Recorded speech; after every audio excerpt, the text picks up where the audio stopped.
Hello viewer, কেমন আছেন সবাই? আশা করি সবাই ভালো আছেন।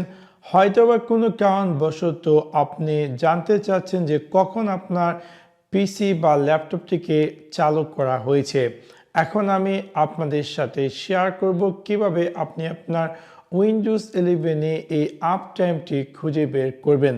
সো আপনাদেরকে সম্পূর্ণ ভিডিওটি দেখার জন্য আমন্ত্রণ জানাচ্ছি। চলুন তাহলে দেখে আসি কিভাবে আপনি খুঁজে বের করবেন কখন আপনার পিসিটি চালু করেছেন বা কতক্ষণ ধরে আপনার এই পিসিটি চালু হয়েছে।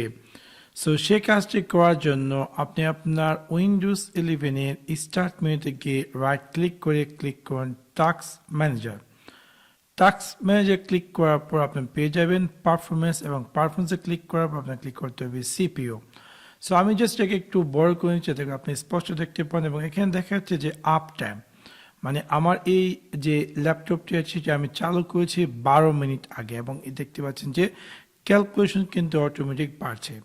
সেভাবে খুব সিম্পল এই ট্রিকটির মাধ্যমে আপনি খুঁজে বের করতে পারেন যে কতক্ষণ ধরে আপনার পিসিটি চালু আছে বা কখন আপনার পিসিটিকে চালু করা হয়েছে। আশা করি আপনাদের এই ভিডিওটি ভালো লেগেছে। যদি ভিডিওটি ভালো লেগে থাকে অবশ্যই লাইক এবং শেয়ার করতে ভুলবেন না।